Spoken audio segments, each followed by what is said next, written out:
Hello students, in this session I'll be covering Annamalai University MBA first year subject Managerial Economics. In this session I'll be covering Unit 2, that is Lesson 5 to Lesson 8. Now let's go to Lesson 5, Demand Theory. So what do you mean by demand theory? Okay, demand is nothing but the demand for the product or products or service or the services of an organization.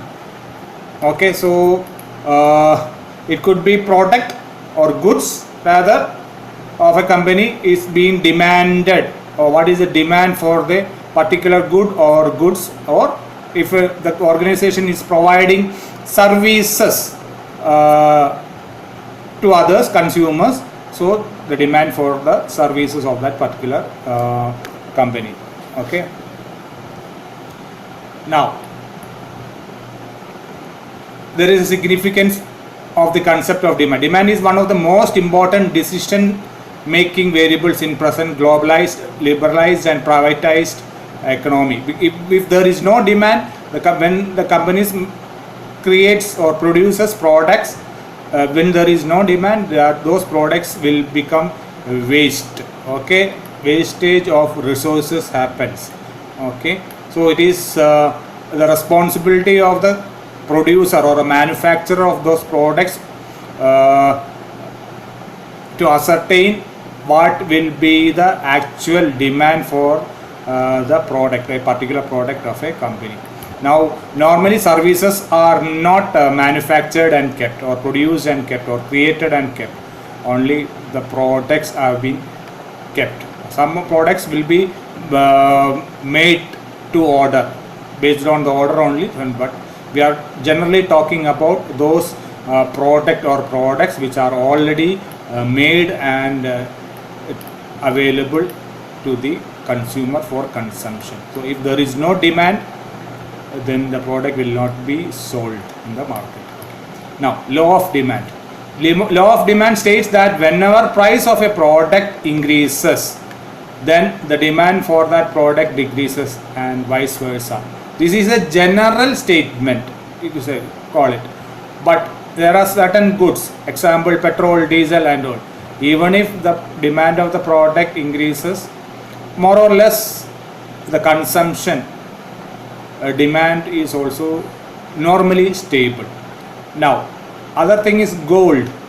Depending on the country, gold prices varies, or region to region gold price maybe the demand for the gold varies. Okay, that's all. But normally, even though the prices of the gold increases, the demand is almost stable, depending on the social environment,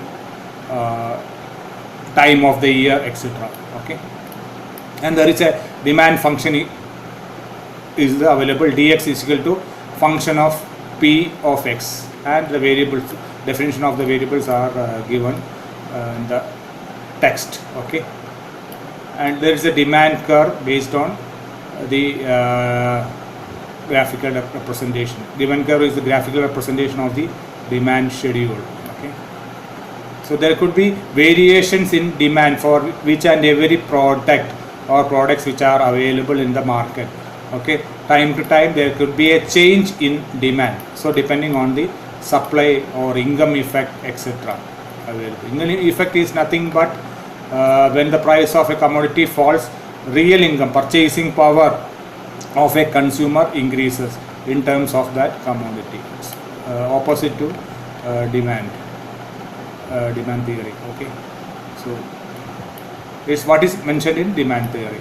Okay, price increases of the product, the demand decreases. The price of the product decreases, demand decreases, like that. Okay, it's a natural thing for so many products. Not all, you can call it, but price, the law of demand says that when prices rise, the quantity demanded falls. So general theory, but not for all products, but common, mostly common for all products. Income, when income rises, so will the quantity demanded will increase. Okay, when income falls, so will demand. Okay, so it's quite natural. Okay, if there is no income, you cannot buy products. So people tend to cut down unnecessary purchases or only stick to necessary purchases. Okay, and price also product depends on the taste, price, expectation. The purchase of the product depends on the price of related goods or services, taste, expectations, number of buyers in the market, etc. Okay, and there are goods like normal goods, essential goods, inferior goods, luxury goods, tastes and preferences of consumers, etc. Okay, and also consumers generally compare goods to similar goods of other companies. Example, washing machine. There are any number of companies available, LG, Samsung, and any number of. So people tend to compare prices and the features of products with comparable ones, okay, and or substitutable ones, and complementary goods, expectations of customers, effect of advertisements, etc. matters the most regarding the demand. Okay, apart from price or income effect, etc. Okay, or demand supply things. So these are the things covered in lesson 5. Okay, let's move on to lesson 6, elasticity demand. Elasticity can be quantified as the ratio of percentage change in one variable to the percentage change in another variable when the later variable has a causal influence on the former. This means that when the demand theory says, so when there is a price change or increase in price of a commodity, there will be decrease in price of the demand for the product, and vice versa. So what is the percentage of change in price increase? Okay, that, and there will be some percentage change in the demand of the product. It's what is called as elasticity. Okay, so some increase in price of a product will have a certain percentage of decrease in the demand of product, and vice versa. If there is a decrease in price, there will be some comparable or what you call change happens in the increase in the demand of the product. Okay, it's called as price elasticity. Okay, when you compare with the price. Okay, concept of elasticity of demand. Elasticity is one of the most important concepts in neoclassical, new classical economic theory. It is useful in understanding the incidence of indirect taxation, marginal concepts as they relate to the theory of the firm, and distribution of wealth and different types of goods as they relate to the history of consumer choice. Okay, elasticity is also crucially important in any discussion of welfare contribution, in particular to consumer surplus, producer surplus, or government surplus. Okay, now definition of price elasticity. This is a question that could be asked in the for the examination, like short notes. Okay, price elasticity of demand, a measure of the relationship between a change in the quantity demanded. If there is a change in the price, there will be a change in the quantity demanded. Whether the price increases or decreases, there will be a change in the quantity increase or decrease. Okay, is mentioned. It's known as price elasticity of demand, demanded of a particular good and a change in its price. So if the price of a product increases, the demand for the product decreases. When the price of the product decreases, the demand for the product, the quantity demanded for the product increases. So that's called as price elasticity of demand. Price elasticity of demand is a term in economics often used when discussing price sensitivity. So when price increases, it's sensitive, price is sensitive. So formula for calculating price elasticity of demand is price elasticity of demand is equal to percentage change in quantity demanded divided by percentage change in price. Okay.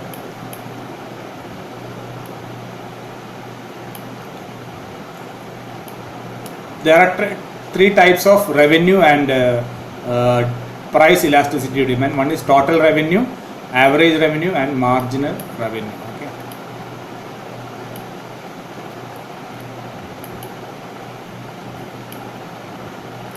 Okay. So so these are the things covered in lesson 7. Sorry, lesson 6. We will move on to lesson 7, demand forecasting. Okay, how to forecast the demand for a particular good or goods or service or services. Okay, mostly this is referred to the product or products or good or goods. Okay, concept of demand forecasting. Forecast is becoming the sign of survival and the language of business. If forecast is done, it's not to know what will be the possible estimated number of or quantity of goods or products that can be sold in a particular period of time, say 3 months, 6 months, 9 months or 12 months time, or even more in some cases. Forecasts are therefore very essential requirement for the survival of business. So without forecasting, a business cannot survive. Without knowing how much, it's an estimate. Even though it's an estimate, the businesses require, or organizations or firms require or need to forecast what will be the demand for the goods or products or even services of that particular organization by the market or by the consumers. Okay, so it's very important decision making tool. So sales forecast is particularly important as it is the foundation upon which all company plans are built. Okay, so there are certain procedures for preparing sales forecast and types of forecasting. One is passive forecast, active forecast, etc. Okay, short term demand forecasting, which we have seen earlier. Okay, and there are types of demand forecastings available. Okay, and depending on goods like durable, non-durable, like that, demand for the products varies. Okay, like TV, television sets, refrigerator, washing machine, AC, etc. Demand for the products changes even though they are durable as well as non-durable goods.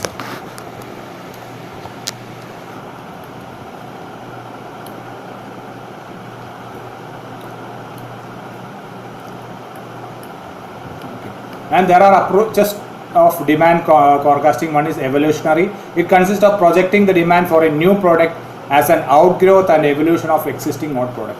So evolution is nothing but when a new product is made available to the market, it is generally think that it will outgrow the existing product or similar product available. Substitute, it will be a substitute. The approach will be, according to this approach, the new product is treated as a substitute for the older or existing product or service. Growth curve approach, it estimates the rate of growth and potential demand for the new product as the basis of some growth factor of an established product. Okay, and there are other approaches also. Then forecasting technique. Demand forecasting is very difficult because nobody can predict the exact requirement of the product of a particular organization or product or service of the organization.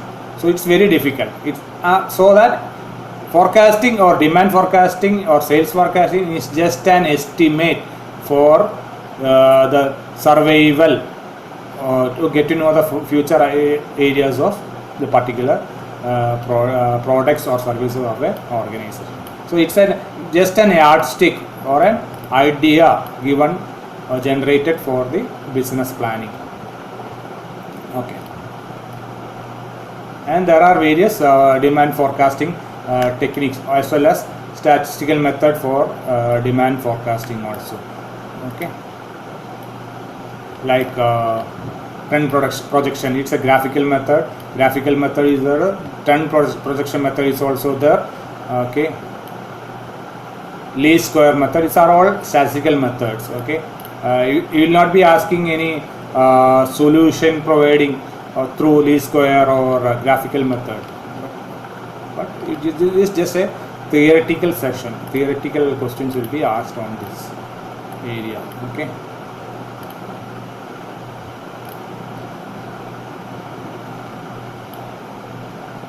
Now, criteria of a good forecasting method. You can expect a question for that.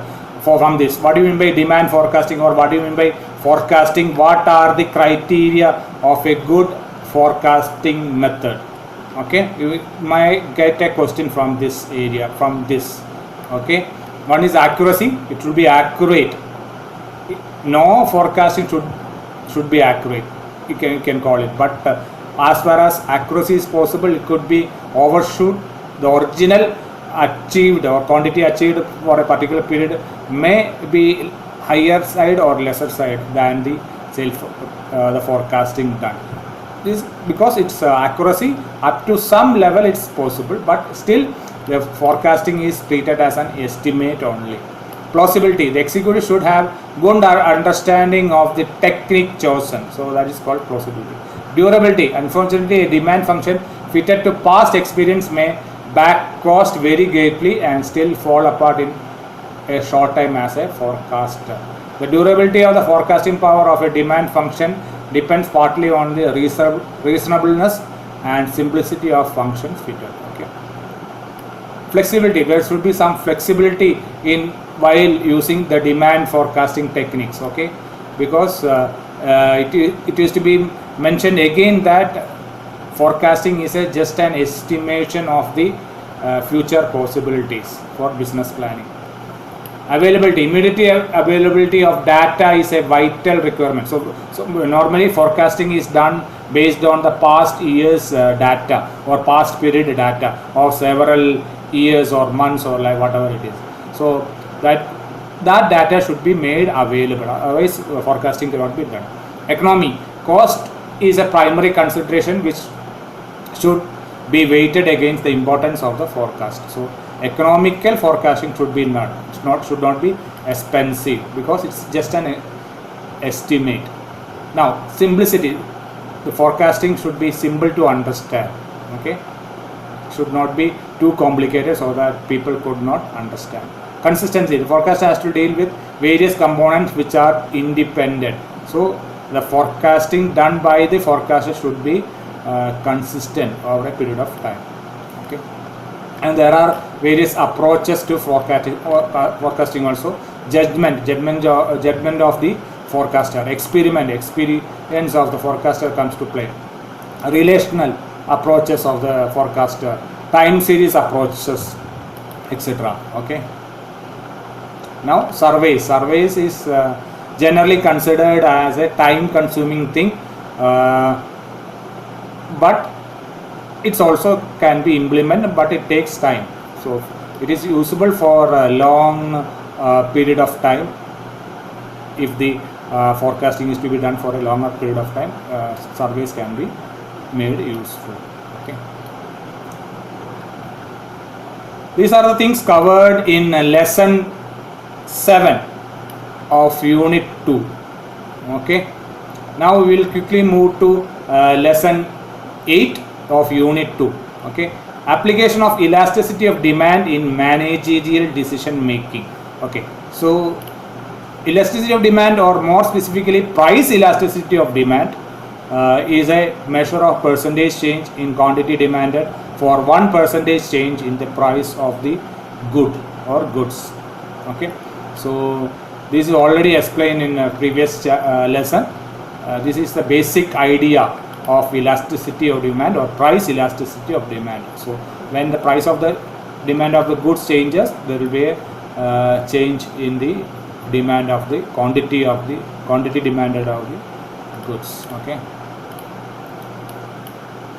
and there are various application areas for price elasticity of demand. Impact on business management problems.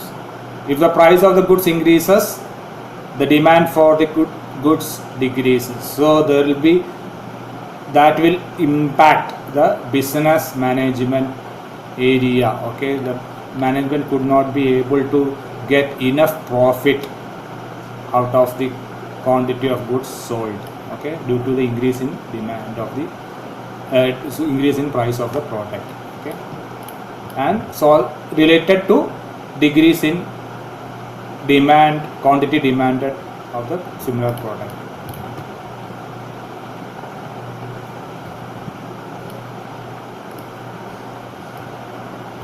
Importance of pricing, price elasticity of demand in determination of price policy. While fixing the price of this product or any product, a businessman has to consider the elasticity of demand for the product. So when a producer or manufacturer or business person fixes the price of a product, he has to consider the price demand, elasticity of demand. So based on the comparisons made on the similar products available, he has to place the price of the product of his own, okay, because if there is a substitute or competition available, he has to be very careful to place the price of his product, okay. Otherwise he will not be able to sell his product, okay, because there will be competition or substitute products already available in the market, and customers will have increased information on their hand, okay.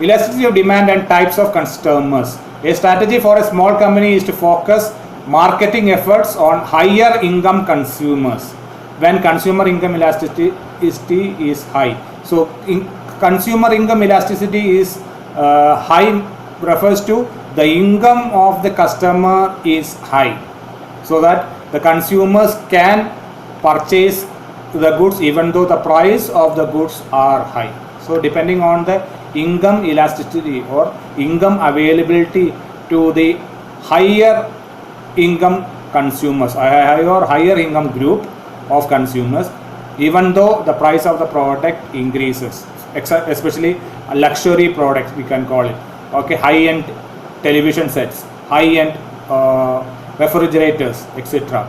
So the higher income consumers may opt to buy product even though the price, it depends on the prestige of buying such a product at a higher price. So higher income groups can afford to buy products at a higher price, okay, due to the nature of income elasticity. So factors determining income elasticity. An easy way to determine income elasticity is through marketing research surveys. So when survey is done on a certain amount of customers, higher income group customers, it will be able to, the company organization will be able to understand that how their income will be, so that the customer organization can place the product or sell the product through marketing efforts to the higher income group customers, okay. There will be positive elasticity and negative income elasticity.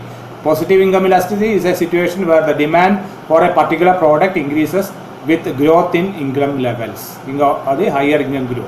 Negative elasticity means negative income elasticity prevails when the demand for certain products, usually referred to as inferior goods, decline as a result of rising income. So these are the things covered in lesson 8 unit 2 managerial economics, MBA's first year subject of Annamalai University. Now the questions: application of income elasticity, what do you mean by price elasticity of demand, what are the approaches, etc. can be asked from this unit, okay. It's very important. Price elasticity and income elasticity are very important topics, okay. So thus it concludes the lesson 8 of unit 2.